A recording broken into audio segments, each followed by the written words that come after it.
Time to Talk podcast. It is time to talk White House Press Secretary Karoline Leavitt.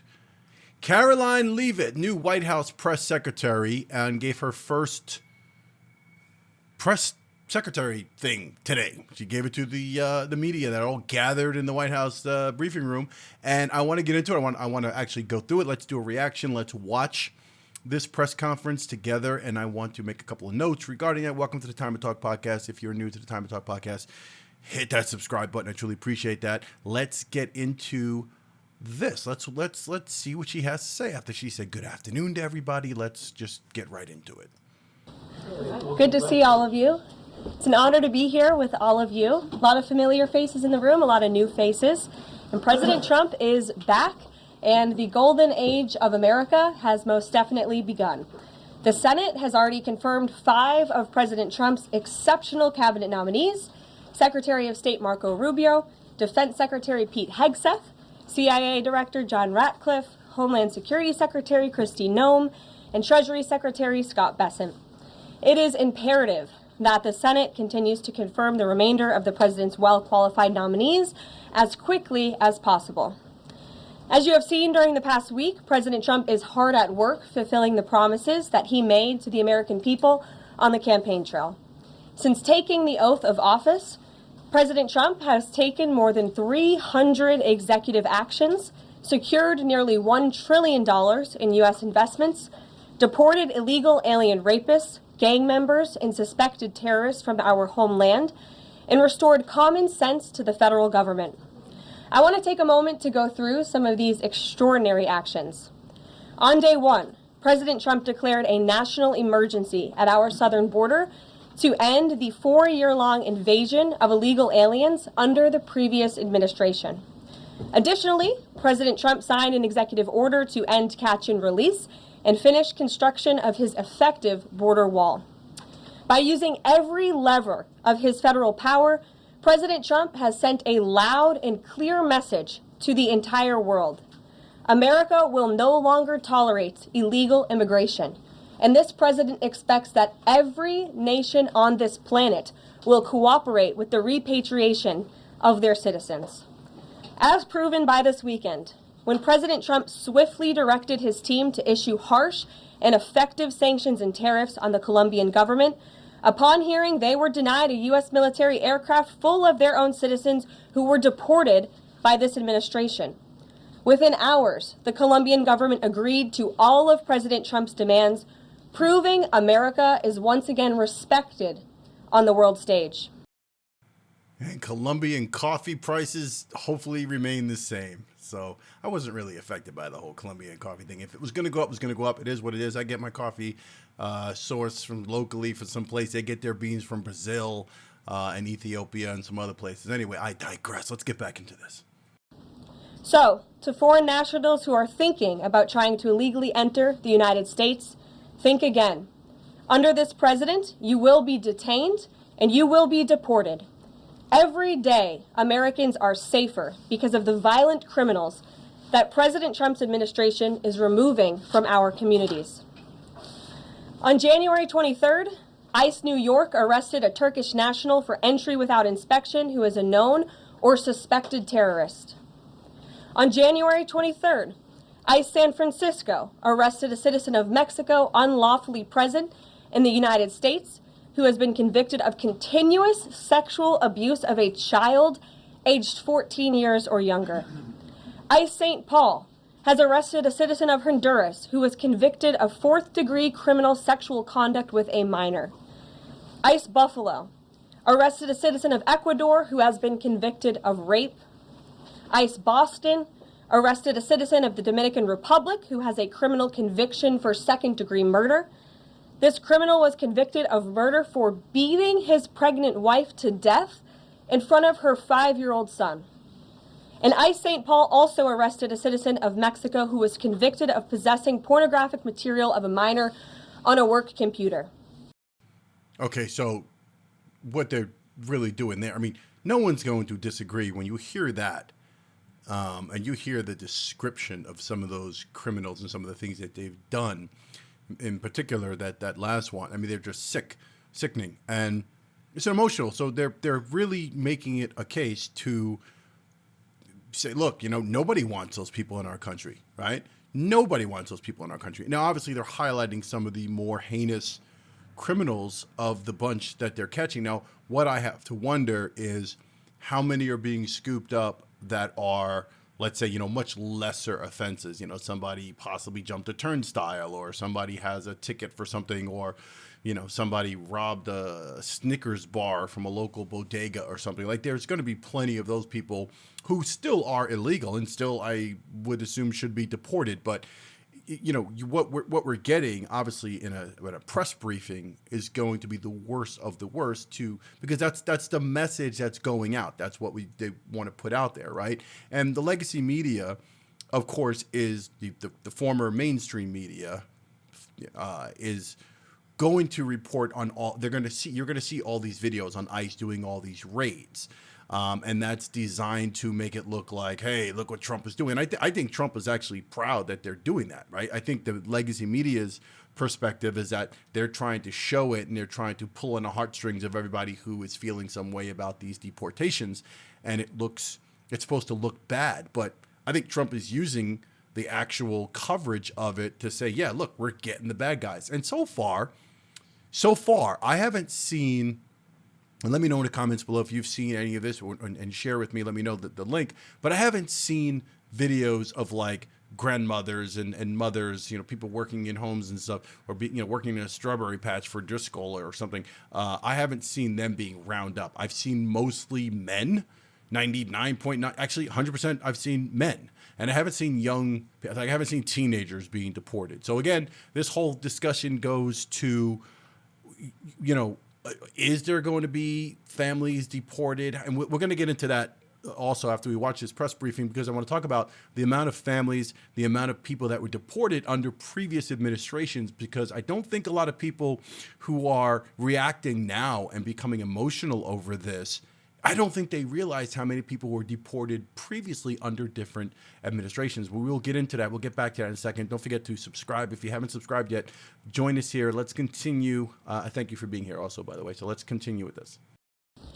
These are the heinous individuals that this administration is removing from American communities every single day. And to the brave state and local law enforcement officers, CBP, and ICE agents who are helping in the facilitation of this deportation operation, President Trump has your back, and he is grateful for your hard work. On the economic front, President Trump took immediate action to lower costs for families who are suffering from 4 long years of the Biden administration's destructive and inflationary policies.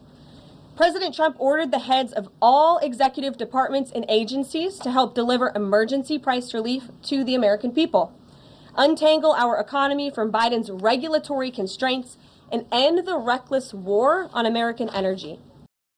Now, regarding that bit and the pricing strategies and all these things, I'd like to see how that plays out, and I'd actually like to see the details on that. And when does that roll out? When do we? Because what the average viewer is going to be, you and people like us, what we want to know, the American people want to know, when will the eggs get cheaper? When will the meat get cheaper? Like, when are things actually going to, when are we going to see that? When are we going to see his actions reflected? And quite frankly, forget the deportations, forget all the other executive orders that he is signing that's pissing people off, especially the left, the Democrats, people who are anti-Trump, anti-MAGA, people who did not vote for him. Try to imagine this. Try to imagine what she's talking about and basically lowering prices. Try to imagine in a couple of weeks or a month if that actually starts to kick in. I can guarantee you the average American, the people who are non-Trump supporters, are going to feel totally different.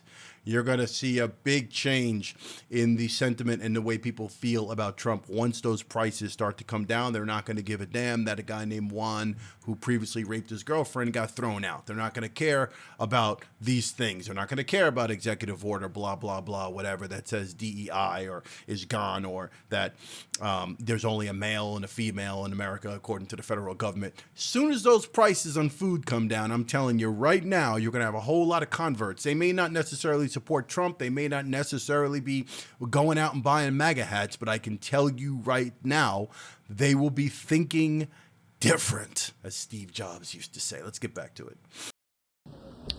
President Trump also signed sweeping executive orders to end the weaponization of government and restore common sense to the federal bureaucracy. He directed all federal agencies to terminate illegal diversity, equity, and inclusion programs to help return America to a merit-based society. President Trump also signed an executive order declaring it is now the policy of the federal government that there are only two sexes, male and female. Sanity has been restored. Before I take your questions, I would like to point out to all of you once again have access to the most transparent and accessible president in American history. There has never been a president who communicates with the American people and the American press corps as openly and authentically as the 45th and now 47th president of the United States. This past week, President Trump has held multiple news conferences, gaggled on Air Force One multiple times, and sat down for a two-part interview on Fox News, which aired last week. As Politico summed it up best, Trump is everywhere again. And that's because President Trump has a great story to tell about the legendary American revival that is well underway. And in keeping with this revolutionary media approach that President Trump deployed during the campaign, the Trump White House will speak to all media outlets and personalities, not just the legacy media who are seated in this room. Because according to recent polling from Gallup, Americans' trust in mass media has fallen to a record low.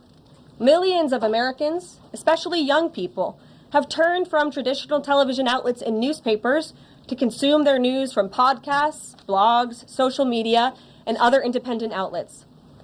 It's essential to our team that we share President Trump's message everywhere and adapt this White House to the new media landscape in 2025. That is huge right there. That, for me, is probably the biggest part of this and the most impressive part of this press conference so far, and that particular approach to media and journalism. I mean, that's going to restore journalism to we have to see to what degree they actually do that. I mean, we're talking about having the likes of Matt Taibbi, welcomed into the White House. Walter Kern, Whitney Webb, who they're currently having like an online battle, those two. But I respect each of them, Walter Kern and Whitney Webb. So if they happen to catch this, shout outs to both of y'all. Glenn Greenwald. Like, to what degree do they embrace even Joe Rogan? Does Joe Rogan show, he's not a journalist per se, but obviously the biggest podcast. But the fact that they are acknowledging, I mean, this is huge. Like, this is a total change from a historic perspective. This will be the president that it's the first president to embrace alternative media and the new media landscape, which is digital media, people consuming things, through YouTube and through TikTok. Like, this is huge. You really need to sit on this and recognize what this means from a historic approach. And then once Trump is done, do they continue that? Or do they start to lock out these people? I don't think so. I think this is a real major turning point in media and in the way the White House, as far as a transparency standpoint, how this happens. Now, of course, there's the possibility that some of these alternative people get captured by the government and they are, start spewing propaganda. There's always a possibility of that. But right now, it looks very optimistic. The fact that they're open. And the irony of this is that Trump was previously the one like, hey, fake media, you're fake news. I used to love when he used to put Jim Acosta in his place. It was amazing. Fake news. He wouldn't answer people who he just it was crazy. But now he's the one embracing the media. And I guess, to be fair, previously, yeah, the media was fake and they were pushing their own narrative and they were trying to constantly destroy the guy. So in hindsight, when I look back on it, thinking that Trump was like anti-press and he had no right to do that, it made sense. This was a guy from New York who was fighting back against the establishment and the blob that's there in DC, and he was constantly having to battle them, and they were constantly lying, as they've done all the way through this current run up until his presidency. So the fact that now he is the media guy, he's the guy letting people in and giving, press conferences and talking to the press and allowing for this new generation of press and people to come in again. It's absolutely, it's mind blowing. It is refreshing. I'm very optimistic about this. And if you have anything, you're on the fence, anything about Trump, let this be a moment where you at least acknowledge that this is the way government should work. This is what the press, the free press and media are for. They are there to question our government. They are there to keep our government on its heels and to keep them transparent and truthful. That's what they're there for. So I think journalism is back on the rise. Real journalism, not talking figures and overpaid, talking heads on legacy former mainstream media channels. To do this, I am excited to announce the following changes will be made to this historic James S. Brady briefing room, where Mr. Brady's legacy will endure. This White House believes strongly in the First Amendment, so it's why our team will work diligently to restore the press passes of the 440 journalists whose passes were wrongly revoked by the previous administration. We're also opening up this briefing room to new media voices who produce news-related content and whose outlet is not already represented by one of the seats in this room. We welcome independent journalists, podcasters, social media influencers, and content creators to apply for credentials to cover this White House. This is amazing. I'm sorry, I got to stop again. This is absolutely amazing. So you can apply now if you're an independent content creator, podcaster, somebody. She literally just said they're going to invite you to the White House. You're going to be able to apply. I'm going to apply. Look, I'm new to this whole thing, September, but I am looking forward to I'm actually going to apply and see if I can get into the White House and do something. I think it's fascinating. Now, of course, you're going to have to see which content creators, which independent podcasters and such alternative sources on YouTube and these different platforms, you're going to have to see if he starts to fill the room with a bunch of Joe Rogan bros, right? Is it going to be that group of people, right? Is it going to be Dan Joe, whatever his name is? Is it going to be that group? Is it going to be, Patrick Bet-David and the boys? And it's going to be that whole group of people that get in from a content standpoint. It's going to be Candace Owens, of course, who I thought should have been White House press secretary, even though I can't stand her for certain reasons, but she'd have been a great White House press secretary. But I'm liking this woman. And it's going to be interesting to see who gets into that room and which podcasters, which alternative media. Because are you going to get somebody who's totally on the left, who's got a channel? You're going to get, what's his name? I'm trying to think of his name. But I just want to see how that works. But I think it's refreshing again. And you can apply now on our new website, whitehouse.gov/new media. Starting today, this seat in the front of the room, which is usually occupied by the press secretary's staff, will be called the new media seat. My team will review the applications and give credentials to new media applicants who meet our criteria and pass United States Secret Service requirements to enter the White House complex. So in light of these announcements, our first questions for today's briefing will go to these new media members whose outlets, despite being some of the most viewed news websites in the country, have not been given seats in this room. And before I turn to questions, I do have news directly from the President of the United States that was just shared with me in the Oval Office from President Trump directly, an update on the New Jersey drones. After research and study, the drones that were flying over New Jersey in large numbers were authorized to be flown by the FAA for research and various other reasons. Many of these drones were also hobbyists, recreational, and private individuals that enjoy flying drones. In time, it got worse due to curiosity. This was not the enemy. So the drone question we just got answered. So the FAA knew about it. It was kind of vague still. They were doing research and other things. Like, what were they doing? Spreading a crazy virus, because I don't know if you guys, anyone else is out there has gotten this kind of bug, this thing that I've had for the last, it seems like a month now. My mother, my wife, multiple people I know, all with the same lingering cough, and it doesn't seem to go away. We're like, what is in the air? What happened this year? It's like really weird. So it's possible the drones were spreading some stuff around New Jersey and New York and such. So anyway, we got an answer on the drones. I think it's kind of a lame answer, and I guess we just have to trust it is what it is. But interesting that they threw that in there. A statement from the President of the United States to start this briefing with some news. And with that, I will turn it over to questions. And we will begin with our new media members, Mike Allen from Axios, Matt Boyle from Breitbart. Mike, why don't you go ahead? Thank you very much. Caroline, does the President see anything fishy about DeepSeek, either its origins or its cost? And could China's ability to make these models quicker, cheaper, affect our thinking about expanding generation data centers, chip manufacturing? Sure. The president was asked about DeepSeek last night on Air Force One when he gaggled for, I think, the third or fourth time throughout the weekend with members of the traveling press corps. The president said that he believes that this is a wake-up call to the American AI industry. The last administration sat on their hands and allowed China to rapidly develop this AI program. And so President Trump believes in restoring American AI dominance. And that's why he took very strong executive action this past week to sign executive orders to roll back some of the onerous regulations on the AI industry. And President Trump has also proudly appointed the first AI and crypto czar at this White House, David Sachs, whom I spoke with yesterday, very knowledgeable on this subject, and his team is here working every single day to ensure American AI dominance. As for the national security implications, I spoke with NSC this morning. They are looking into what those may be, and when I have an update, I will share it with you, Mike. Regarding some of the deregulation around AI, the problem with that is it comes down to what are we deregulating, what agencies are in place actually now that actually understand the full extent of AI and its implications and its future uses and nefarious means of how it could be used and what that means for societies and a nation on a whole. But there is some regulation that's needed behind that, and we need some competent people in there.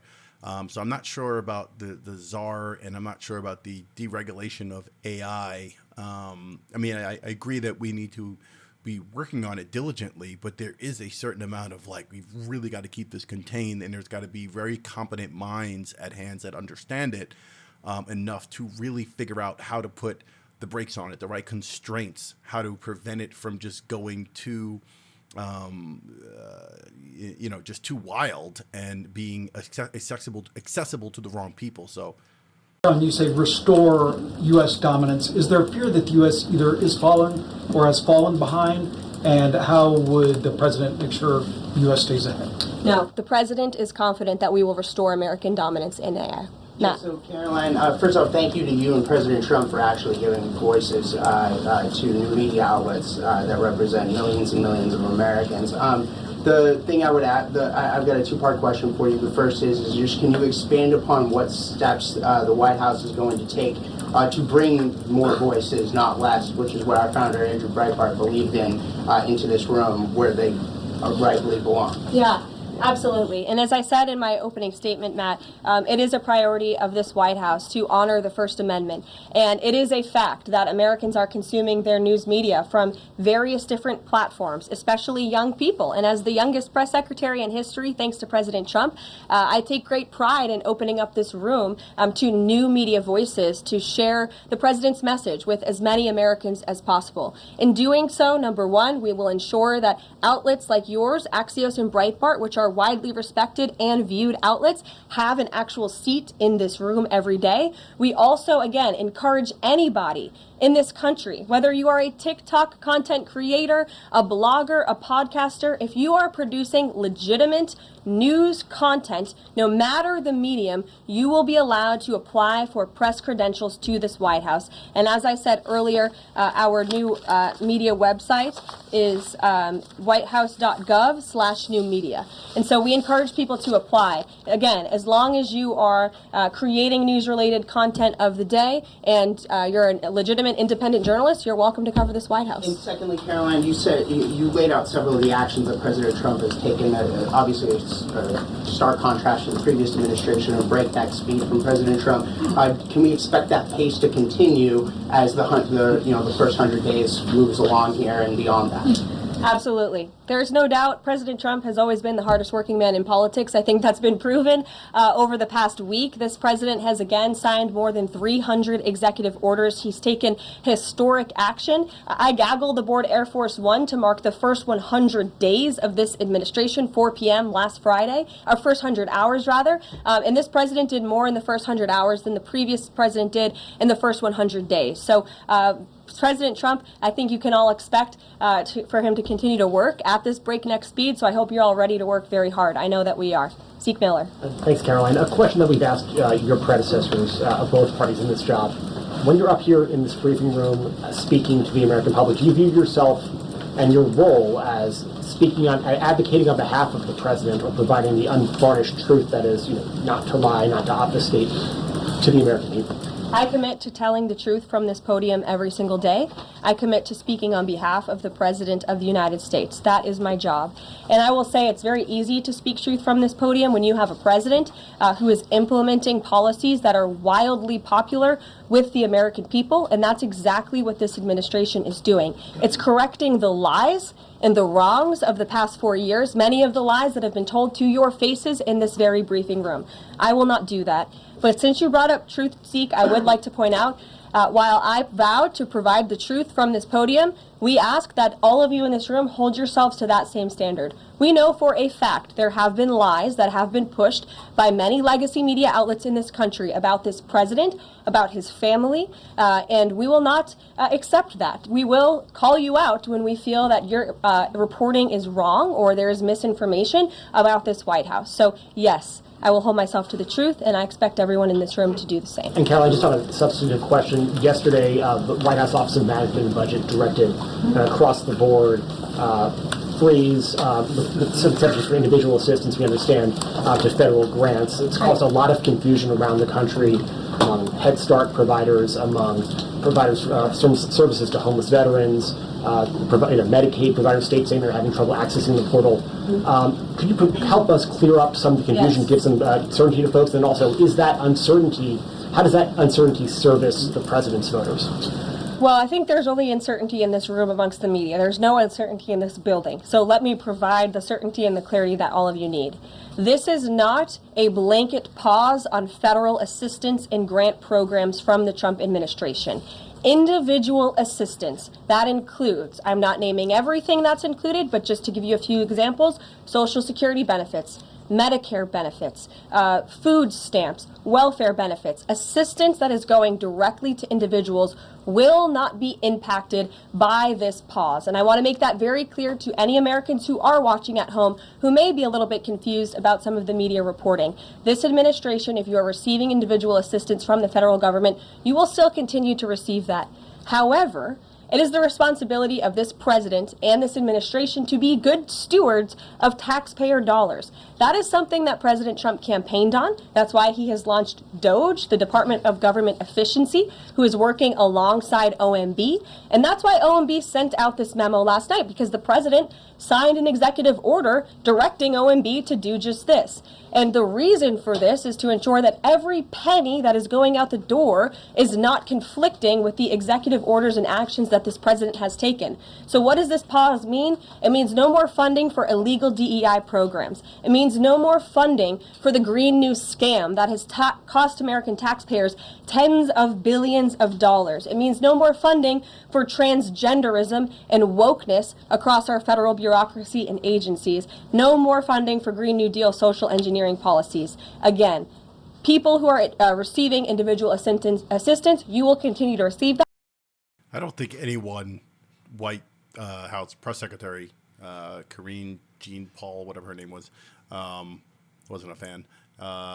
Jen Psaki was one before. I don't think any of them have ever used the term, the woke term. I think this would be another historic moment in the White House press room, press briefing, that someone uses the term woke and wokeism and is calling all that stuff out, and she's going in. that. And President Trump is looking out for you by issuing this pause because he is being good steward of your taxpayer dollars. Thanks, Caroline. Sure. How long is this pause going to last, and how is the Trump administration recommending that organizations that rely on federal funding make payroll, pay their rent in the meantime? It is a temporary pause, and the Office of Management and Budget is reviewing the federal funding that has been going out the door. Again, not for individual assistance, but for all of these other programs that I mentioned. I also spoke with the incoming director of OMB this morning, and he told me to tell all of you that the line to his office is open for other federal government agencies across the board, and if they feel that programs are necessary and in line with the president's agenda, then the Office of Management and Budget will review those policies. I think this is a very responsible measure. Again, the past 4 years, we've seen the Biden administration spend money like drunken sailors. It's a big reason we've had an inflation crisis in this country, and it's incumbent upon this administration to make sure, again, that every penny is being accounted for honestly. Why impose this pause with so little notice? Why not give organizations more time to plan for the fact that they are about to lose, in some cases, really crucial federal funding, at least for a period of time? There was notice. It was the executive order that the president signed. There's also a freeze on hiring, as you know, a regulatory freeze, and there's also a freeze on foreign aid. And this is, again, incredibly important to ensure that this administration is taking into consideration how hard the American people are working. And their tax dollars actually matter to this administration. You know, just during this pause, DOJ and OMB have actually found that there was $37 million that was about to go out the door to the World Health Organization, which is an organization, as you all know, that President Trump, with the swipe of his pen in that executive order, is no longer wants the United States to be a part of. So that wouldn't be in line with the president's agenda. DOJ and OMB also found that there was about to be 50 million taxpayer dollars that went out the door to fund condoms in Gaza. That is a preposterous waste of taxpayer money. So that's what this. Wait, what? Did she say $50 million to fund condoms in Gaza? What? I gotta scratch my head on that one. I almost have to just think, is that what she just said? Now I gotta research that and see what that's about. $50 million was going out the door to fund condoms in Gaza. I gotta look that up. Somebody in the comments, let me know. I really? This pause is focused on being good stewards of tax dollars. And so this doesn't affect Meals on Wheels or Head Start or disaster aid? Again, it does not affect individual assistance that's going to Americans. To follow up on Nancy, do you think there will be a list of who is affected and how much money is affected? How will these contractors and organizations know if they are actually having their funding frozen? And then secondly, if you're willing, can you just clarify, is the end goal of this to essentially challenge Congress or to prove that the president can withhold federal funding? In other words, is this an attempt to pick a fight to prove that he can do this? No, absolutely not. As it says right here in the memo, which I have, and I'd encourage all of you to read it, it says the American people elected President Trump to be the president of the United States and gave him a mandate to increase the impact of every federal dollar. This memo requires federal agencies to identify and review all federal financial assistance programs and supporting activities consistent with the president's policies and requirements. The American people gave President Trump an overwhelming mandate on November 5th, and he's just trying to ensure that the tax money going out the door in this very bankrupt city actually aligns with the will and the priorities of the American people. Will there be a line? Yes. Welcome. You look great. You're doing a great job. You talked about transparency, and some of us in this room know how just transparent President Trump has been the last 5 or 6 years. I think you'll do the same.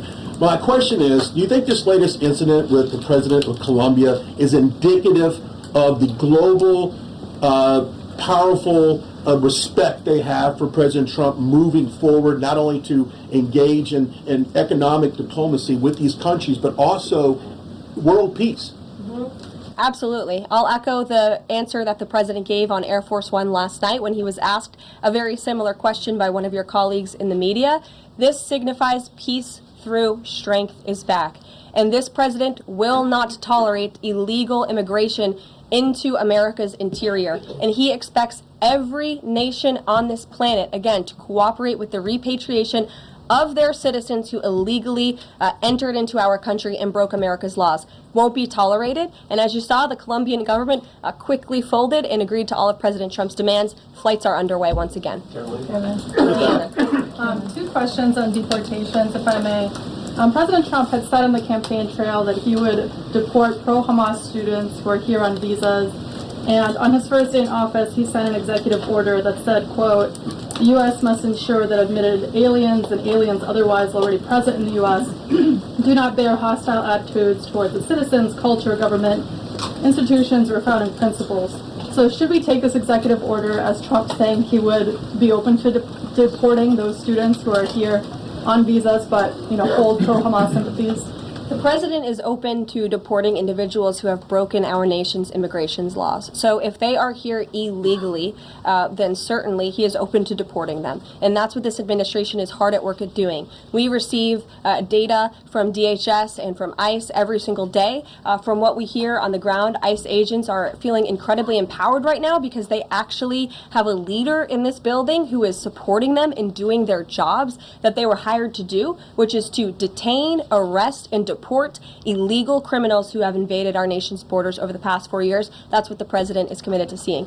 Peter. Very quickly, just following up on the question on immigration first. President Trump, during the course of the campaign in 2024, said the following about illegal immigration. He said, they're going back home where they belong, and we start with the criminals. There are many, many criminals. NBC News has learned that ICE arrested 1,179 undocumented immigrants on Sunday, but nearly half of them, 566 of the migrants, appear to have no prior criminal record besides entering the country illegally. Is the president still focused exclusively, which is a civil crime, it's not criminal? It's a federal crime. So I'm asking though. He said he was going to focus on those violent offenders first. So is violent offenders no longer the predicate for these people to be deported? The president has said countless times on the campaign trail, I've been with him at the rallies, I know you've been there covering them too, Peter, that he is focused on launching the largest mass deportation operation in American history of illegal criminals. And if you are an individual, a foreign national, who illegally enters the United States of America, you are, by definition, a criminal. And so therefore, you are subject to deportation. I apologize for interrupting. So to be clear, it's not violent criminals do not receive precedence in terms of the deportations taking place. The president has also said two things can be true at the same time. We want to deport illegal criminals, illegal immigrants from this country, but the president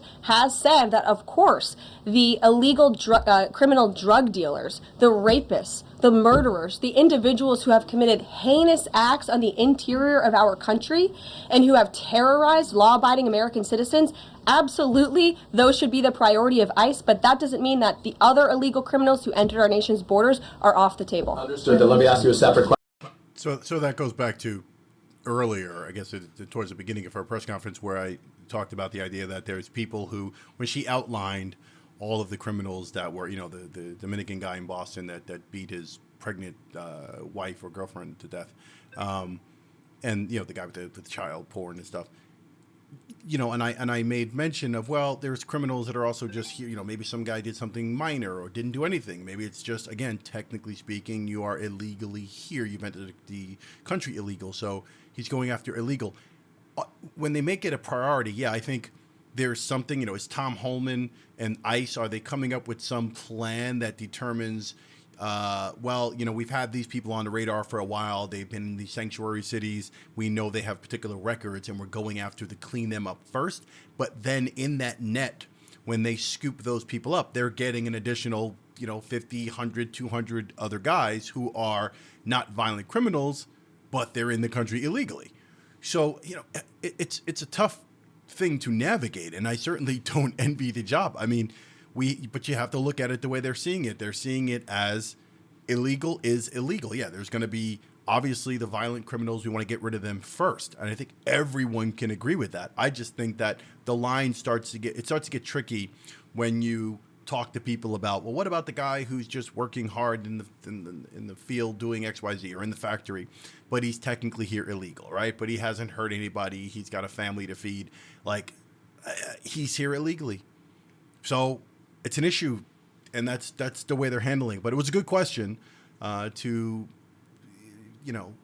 figure out between violent criminal versus like what is the mandate and what is the actual approach to it. And he has a follow-up question, so I'm wondering if he's going to ask her about how they're making those decisions. But let's see. Question about the confusion that still exists across the country right now as it relates to the freeze or pause as it's described. President Trump, of course, ran one of the key policy items was that he was going to lower prices, lower the cost of everything from groceries, as he often said. But in many of the cases, it would seem that some of these moves could raise prices for real Americans on everything from low-income heating, that program, child care programs.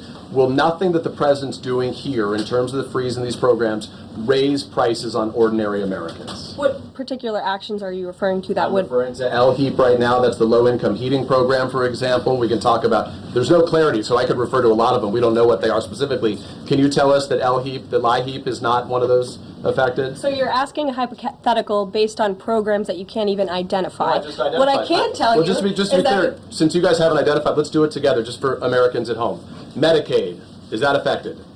I gave you a list of examples: Social Security, Medicare, welfare benefits, food stamps that will not be impacted by this federal pause. I can get you the full list after this briefing from the Office of Management and Budget. But I do want to address the cost cutting because that's certainly very important and cutting the cost of living in this country.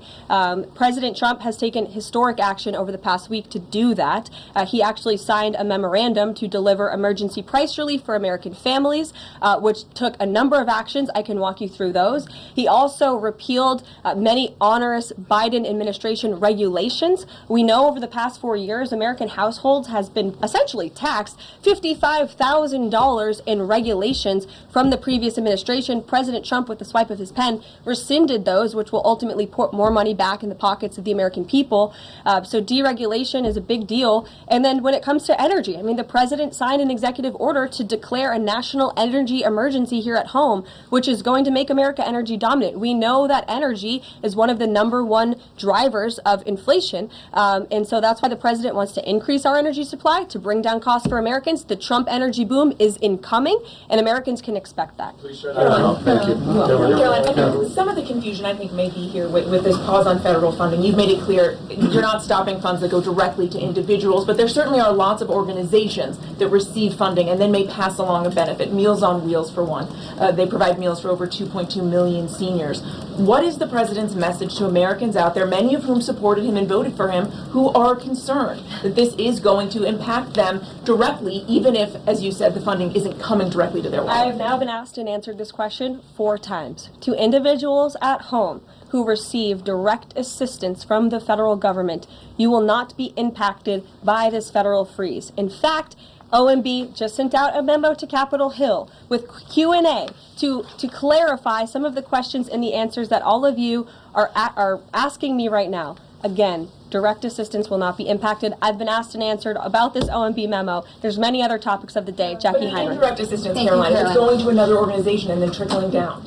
Direct assistance that is in the hands of the American people will not be impacted. Again, as I said to Peter, we will continue to provide that list as it comes to fruition. But OMB right now is focused on analyzing the federal government's spending, which is exactly what the American people elected President Trump to do. And one question on Caroline, on immigration. Of the 3,500 arrests ICE has made so far since President Trump came back into office, can you just tell us the numbers? How many have a criminal record versus those who are just in the country illegally? All of them, because they illegally broke our nation's laws and therefore they are criminals as far as this administration goes. I know the last administration didn't see it that way, so it's a big culture shift in our nation to view someone who breaks our immigration laws as a criminal, but that's exactly what they are. You made one point the worst first. They all have a criminal record? And welcome to the briefing room. If they broke our nation's laws, yes, they are criminal. Yes. Thank you. On stripping security details for figures like John Bolton, Pompeo, Brian Hook, Senator Tom Cotton said that he's seen the intelligence and the threat from Iran is real for anyone who played a role in the Soleimani strike. He voiced concern it wouldn't just impact those individuals, but potentially their family, innocent bystanders, friends, anyone who's near them when they're out in public. Is the president open to reconsidering his decision? The president was asked and answered this yesterday, and he was firm in his decision despite some of the comments that you had referenced. And he's made it very clear that he does not believe American taxpayers should fund security details for individuals who have served in the government for the rest of their lives. And there's nothing stopping these individuals that you mentioned from obtaining private security. That's where the president stands on it. I have no updates on that. Is there any concern that this decision might jeopardize the administration's ability to hire the best advisors for these kinds of positions in the future? No, in fact, I've talked to the Presidential Personnel Office, who has told me directly that there is such an influx of resumes for this administration that it's incredibly overwhelming. There is no lack of talent for the Trump administration. Reagan, would he take any responsibility if anything happened to these people? Would he feel at all that his decision was a factor in that? The president was asked and answered this yesterday. I defer you to his Thanks, comments. Karoline. Reagan, since you're in the back row, I hear you. The back row hasn't gotten much attention in the last 4 years, so I'm happy to answer your question. And I can project. Does the president intend to permanently cut off funding to NGOs that are bringing illegal foreign nationals to the country, such as Catholic charities? I am actually quite certain that the president signed an executive order that did just that, and I can point you to that. One more, Caroline. President Trump issued an executive order on increased vetting for refugees in visa applications. Right. Part of that order was considering an outright ban for countries that have deficient screening processes. Has the president considered yet which countries might fall into this category? Are countries like Afghanistan or Syria under consideration for a full ban? Yeah, so the president signed an executive order to streamline the vetting for visa applicants and for illegal immigrants in this country who are coming, of course, from other nations. It also directed the Secretary of State to review the process and make sure that other countries around the world are being completely transparent with our nation and the individuals that they are sending here. And so the Secretary of State has been directed to report back to the president. I haven't seen that report yet. We've only been here for a few days. One on the freeze in federal funding. Who advised the president on the legality of telling government agencies that they don't have to spend money that was already appropriated by Congress? Well, as the OMB memo states, this is certainly within the confines of the law. So White House counsel's office believes that this is within the president's power to do it, and therefore he's doing it. Okay, so they disagree with lawmakers who say that they don't have the power to freeze this funding. Again, I would point you to the language in the memo that clearly states this is within the law. And on what happened on Friday night, the administration fired several inspectors general without giving Congress the 30-day legally required notification that they were being fired. I think only 2 were left at DHS and the DOJ. And then yesterday we saw several prosecutors, I believe 12, fired from the Justice Department who worked on the investigations into the president. As you know, they are career prosecutors, therefore they are afforded civil service protections. How is the administration deciding which laws to follow and which ones to ignore? So it is the belief of this White House and the White House counsel's office that the president was within his executive authority to do that. He is the executive of the executive branch, and therefore he has the power to fire anyone within the executive branch that he wishes to. There's also a case that went before the Supreme Court in 2020, Scala Law LLC versus the Customs,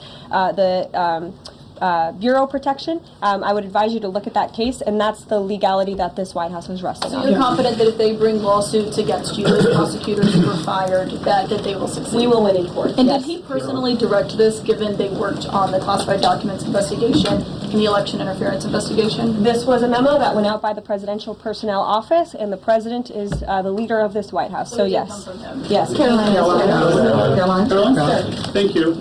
Congrats on your first day behind the podium. Thank you. President Trump ended funding for UNRWA and also designated the Houthis a foreign terrorist organization. That's right. Both were decisions that the previous administration had reversed. So here's my question. Will there be an investigation into who gave the previous administration this terrible advice? Well, that's a very good point. I haven't heard discussions about such an investigation, but it wouldn't be a bad idea considering that the Houthis certainly are terrorists. They have launched attacks on U.S. naval ships across this world, and so I think it was a very wise move by this administration to redesignate them as a terrorist group, because they are, and I think it was a foolish decision by the previous administration to do so. As for an investigation, I'm not sure about that, but it's not a bad idea. Josh. Thank you for the question. I appreciate it. Can you give us an update on the president's plans for his tariff agenda? He spoke a lot about this yesterday, and there's a couple of dates coming up that he's spoken to. Number one, February 1st, he's alluded to both the potential for tariffs for Canada and Mexico, but also China to take effect on those days. what's he thinking about that? Yeah. Should those countries expect that? Again, he was asked and answered this question this past weekend when he took a lot of questions from the press, and he said that the February 1st date for Canada and Mexico still holds. What about the China 10% tariff that he also had used about last Tuesday going into effect on the same day? Yep, the president has said that he is very much still considering that for February 1st. Separately, yesterday he talked also about sectoral tariffs on, for instance, pharmaceuticals as well as semiconductor computer chips. He talked about steel, aluminum, and copper. What's the timeline on those? Is that a similar sort of coming days thing? Yeah, so when the president talked about that in his speech yesterday, that actually wasn't a new announcement. That was within a presidential memorandum that he signed in one of the first days here in the White House on his America First trade agenda. So there's more details on those tariffs in there. As far as a date, I don't have a specific date to read out to you, but the president is committed to implementing tariffs effectively, just like he did in his first term. Finally, he also was asked on the plane when he gaggled about the potential for a universal tariff. He was asked maybe about 2.5%. There was a report about that. He said he wanted much bigger than that. Should we understand that these tariffs would add up? You know, in other words, you might have country-specific tariffs like Canada, Mexico, China. You might have sectoral tariffs like on pharmaceuticals, as well as a potential universal tariff on top of that. Do these stack on one or the other, or would one sort of take precedence over another? All I can point you to is what the president has said on this front. The February 1st date for Canada and Mexico, also the China tariff that he has discussed. He rejected the 2.5% tariff. He said that was a little bit too low. He wants it to be higher. I'll leave it to him to make any decisions on that front. Phil Wegman. What the Mexicans and Canadians have done so far, do you have any comment on whether that has met the bar, what he wants to see on fentanyl? Thank you. I won't get ahead of the president again on advocating to foreign nations on what they should or shouldn't do to get away from these tariffs. The president has made it very clear, again, that he expects every nation around this world to cooperate with the repatriation of their citizens. And the president has also put out specific statements in terms of Canada and Mexico when it comes to what he expects in terms of border security. We have seen a historic level of cooperation from Mexico, but again, as far as I'm still tracking, and that was last night talking to the president directly, February 1st is still on the books. Phil. Thank you, Caroline. Quick programming note and then a question on taxes. Well, in terms of programming, should we expect to see you here every day? How frequently will these press briefings be? It is a good question, April. So look, the president, as you know, is incredibly accessible. First day here, he wanted all of you in the Oval Office. You got a 60-minute press conference with the leader of the free world while he was simultaneously signing executive orders. I may add that's pretty impressive. I don't think the previous office holder would be able to pull such a thing off. So look, the president is the best spokesperson that this White House has, and I can assure you that you will be hearing from both him and me as much as possible. Well, I will say that you're probably much more impressive of a spokesperson. He does his best to speak coherent sentences and to make sense and to not ramble, but yeah. A question about tax cuts. The president has promised to extend the tax cuts from the previous term. I'm curious, does the president support corresponding spending cuts as some Republicans have called for in Congress? And will the new Treasury Secretary be leading those negotiations with the Hill as Mnuchin did during the first administration? The president is committed to both tax cuts and spending cuts, and he has a great team negotiating on his behalf, but there's no better negotiator than Donald Trump, and I'm sure he'll be involved in this reconciliation process as it moves forward. Caroline, in the announcement that you made last night on the Iron Dome, it said the president had directed that the United States will build this Iron Dome. Yeah. When you read into the executive order, it seemed short of that. It asked for a series of studies and reports back from him. Can you tell us whether the president has directed this? And if he is as concerned on this issue, why the suspensions that we saw listed by OMB included so many different nuclear programs, non-proliferation programs, programs to blend down nuclear weapons, and so forth? First of all, when it comes to the Iron Dome, the executive order directed the implementation of an Iron Dome. It also, as you said, kind of directed research and studies to see if or how the United States can go about doing this, particularly the Department of Defense.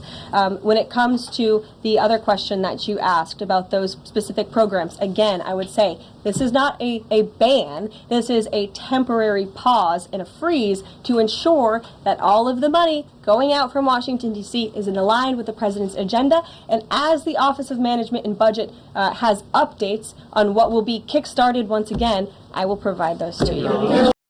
Now, I got to wonder with all the OMB and all the, this Doge, efficiency and everything when it comes to taxpayer dollars and where this money is going, I wonder how that applies to the military and the huge military industrial complex and how many companies and how much stuff we're sending to Israel and Ukraine. Is the same level of scrutiny going to apply to the military budget and to how much America spends on its military to continually fight these forever wars that we've started since whenever?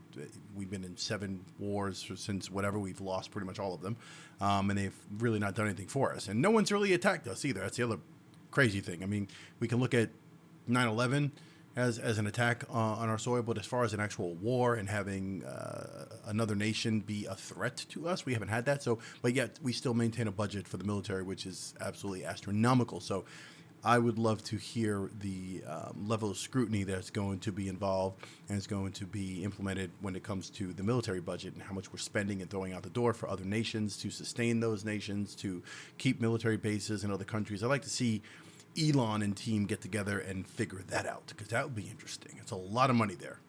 Clarify for a sec what you were saying before on Medicaid. It wasn't clear to me whether you were saying that no Medicaid would be cut off. Obviously, a lot of this goes to states before it goes to individuals and so forth. So are you guaranteeing here that no individual now on Medicaid would see a cutoff because of the pause? I'll check back on that and get back to you. John. Thanks a lot, Caroline. As you know, in the first week that the president was in office, signed an executive order as it relates to birthright citizenship, trying to eliminate that. Now, 22 state attorney generals have said that this is unconstitutional. A federal judge has just agreed with their argument. What's the administration's argument for doing away with birthright citizenship? The folks that you mentioned have a right to have that legal opinion, but it is in disagreement with the legal opinion of this administration. This administration believes that birthright citizenship is unconstitutional, and that is why President Trump signed that executive order. Illegal immigrants who come to this country and have a child are not subject to the laws of this jurisdiction. That's the opinion of this administration. We have already appealed the lawsuit that was filed against this administration, and we are prepared to fight this all the way to the Supreme Court if we have to, because President Trump believes that this is a necessary step to secure our nation's borders and protect our homeland. Yeah, but still, there's a difference between your opinion of the White House, like, in other words, we don't agree with that law, so we're going to fight it, versus it's not the law, or we have some way of interpreting the law that allows for us to proceed with our version of it, or our policy, right? So I'm not sure what she's saying there and how that's going to work, where this White House, we don't think it's legal. It's our opinion that we don't like that law, so we're going to change it, or we're going to fight it. That's not the same thing as we interpret it another way, and here's how we're interpreting the law, and we've had, constitutional law professors and blah, blah, blah, whatever, study and examine it, and this is how we are interpreting it, and that's how we're going to proceed from that perspective. I don't see how that's going to work. On foreign policy, Caroline, on foreign policy, if I may, the president's commitment to the NATO Defense Alliance, is it as strong as the prior administration? Is it the same as when he served as president in his first term in office? As long as NATO pays their fair share, and President Trump has called on NATO allies to increase their defense spending to 5%. You actually saw the head of NATO at Davos last week on Bloomberg television saying that President Trump is right, and if Europe wants to keep itself safe, they should increase their defense spending. I would just add that there was no greater ally to our European allies than President Trump in his first term. The world for all nations in Europe, and of course here at home, was much safer because of President Trump's peace through strength diplomatic approach. Thank you, Caroline, and it's great to finally be called on as well in the briefing room. I appreciate that. Of course, we know President Trump just got back from North Carolina and California meeting with victims of natural disasters. There's the 2-year anniversary of the East Palestine, Ohio toxic train derailment. Does the president have any plans to go visit the victims of that toxic spill, or just visit in general? No plans that I can read out for you here. If that changes, I will certainly keep you posted. What I can tell you is that President Trump still talks about his visit to East Palestine, Ohio. That was one of the turning points, I would say, in the previous election campaign, where Americans were reminded that President Trump is a man of the people, and he, as a candidate, visited that town that was just derailed by the train derailment, no pun intended, and he offered support and hope, just like I saw the president do this past week. It was a purposeful decision by this president on his first domestic trip to go to North Carolina and to California to visit with Americans who were impacted by Hurricane Helene and also by the deadly fires. A red state and a blue state, both of which feel forgotten by the previous administration and the federal government. That is now ended under President Trump. He will continue to put Americans first, whether they're in East Palestine, in Pacific Palisades, or in North Carolina. Thank you, Caroline. On California, could you please clarify what the military did with the water last night as referenced in the president's Truth Social post? The water has been turned back on in California, and this comes just days after President Trump visited Pacific Palisades, and as you all saw, applied tremendous pressure on state and local officials in Pacific Palisades, including Los Angeles Mayor Karen Bass, to turn on the water and to direct that water to places in the south and in the middle of the state that have been incredibly dry, which has led to the rapid expansion of these fires. So could you clarify what the military's role was, where the water came from, and how it got there? Again, the Army Corps of Engineers has been on the ground in California to respond to the devastation from these wildfires, and I would point out that just days after President Trump visited the devastation from these fires, the water was turned on. That is because of the pressure campaign he put on state and local officials there who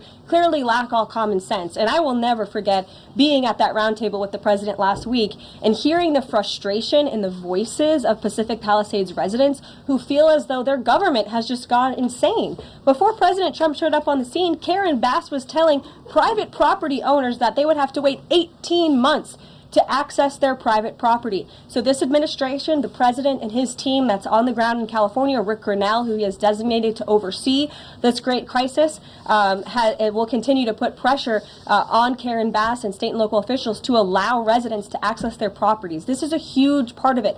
These residents want to take part in their own clearing out of their properties. They should be able to do that. It's the United States of America. What happened to our freedom? Clearly it's gone in California, but not anymore under President Trump. April. Caroline, welcome to the briefing room. Thank you.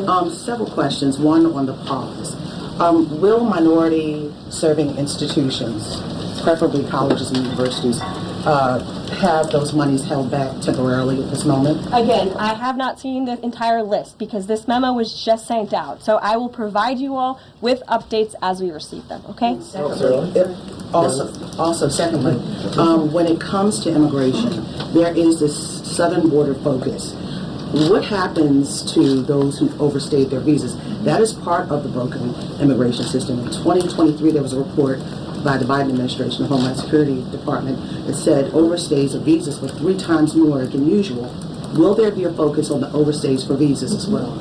If an individual is overstaying their visa, they are therefore an illegal immigrant residing in this country and they are subject to deportation. And also lastly, as we're dealing with anti-DEI, anti-woke efforts, we understand this administration speaking about celebrating Black History Month, have you got any word on that? Anything that you can offer to us? As far as I know, this White House certainly still intends to celebrate, and we will continue to celebrate American history and the contributions that all Americans, regardless of race, religion, or creed, have made to our great country, and America is back. Christian Day Talk. Yeah, well, still, though, Black History Month, it's not so much just saying contributions that Black Americans have made, African Americans made to our country. We built this country, literally. Like, before anyone else was here, we built it. And we built all the wealth for this country, period.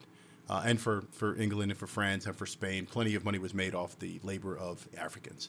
And the African Americans said that through slavery, the entire wealth of this nation was built on the backs of the Black men and women. So the idea that Black History Month is, she had to make the point that, well, we'll celebrate everybody and all their contributions. Black History Month is not about just celebrating the contributions of it's reflecting on African Americans in our country in terms of the contributions, but also the struggle, the history, and defining that history and allowing for that history to be, put on the surface and to be transparent and to have people understand the history. That's what that's really about. So I'm not too sure about that answer. I wasn't too happy with that answer, but I understand her point. I get it. Let's move on. Thanks, Caroline. Just real quick, you mentioned the inflation executive order the president signed, but egg prices have skyrocketed since President Trump took office. So what specifically is he doing to lower those costs for Americans? Really glad you brought this up, because there is a lot of reporting out there that is putting the onus on this White House for the increased cost of eggs. I would like to point out to each and every one of you that in 2024, when Joe Biden was in the Oval Office, or upstairs in the residence sleeping, I'm not so sure, egg prices increased 65% in this country. That's right, especially if you're getting those pasture-raised organic eggs. Those are $10.99, $11.99 a dozen. Also have seen the cost of everything, not just eggs. Bacon, groceries, gasoline have increased because of the inflationary policies of the last administration. As far as the egg shortage, what's also contributing to that is that the Biden administration in the Department of Agriculture directed the mass killing of more than 100 million chickens, which has led to a lack of chicken supply in this country. Let's set a moment of silence for the chickens. How many chickens got killed? Oh my goodness. Biden, that's going to go on your record too. That's going to redo my legacy video, the Biden legacy video. If you haven't seen that, put a click for it here. But the chickens? Therefore, lack of egg supply, which is leading to the shortage. So I will leave you with this point. This is an example of why it's so incredibly important that the Senate moves swiftly to confirm all of President Trump's nominees, including his nominee for the United States Department of Agriculture, Brooke Rollins, who is already speaking with Kevin Hassett, who's leading the economic team here at the White House, on how we can address the egg shortage in this country. As for costs, I laid out the plethora of ways that President Trump has addressed saving costs for the American people over the past week. He looks forward to continuing to doing that in the days ahead. Are Medicaid portals down in all 50 states? Wow. All right. Well, I thought that was fantastic. I like her. Just going to say it. And it's that new press secretary, thing that you feel, I think I liked Jen Psaki when she first came in. But it's before they're tainted, before you start to see through all the nonsense and the rhetoric and the spinning of everything. But she claims she's going to keep it real. And I like her energy. She's sharp. She's witty without being, without being, what's the word I'm looking for? bitchy. She's not like that. She doesn't have that aggressive, angry thing about her. I remember several of them, not Jen Psaki so much, but not Karine. Well, Karine a little bit. But before that, I forgot her name. But there was a nastiness to her. And just, in terms of the intelligence and the way she answered her questions, yeah, she was really sharp, but it also came off as really condescending. I don't think she did so. I like Karoline. So we'll see where this all goes. First, White House press secretary, briefing. I thought that was fantastic. And I am really excited about the whole idea that independent journalism, content creators of all kinds and all creeds and races, whatever. Well, we got to make sure that's actually true. She didn't say all races, creeds, and colors. We'll have to see. But anyway, Time to Talk podcast. If you've not subscribed, subscribe. Hit the like button on the way out. I really appreciate that. Hit the notification bell so you know when I put up new content. We'll be doing some live stuff pretty soon so we can interact with you. And the people who've already subscribed, I really appreciate you guys supporting the channel. We're growing and growing and growing daily. So I'd like to have you along for the ride, and I really appreciate that. So let me know in the comments below what you think of her. What do you think of her in general? What do you think of some of the things that she was talking about, specifically with immigration and, being illegal is illegal and that's a criminal. So you go back, right? Versus, you're criminal and you have a history of violent crimes and stuff, like whatever. It's all the same thing. Let me know in the comments below. And also about the egg prices and all these other things and how they're going to lay all that out. Let's get into it. All right. Time to Talk podcast. I will see you on the next one. Peace.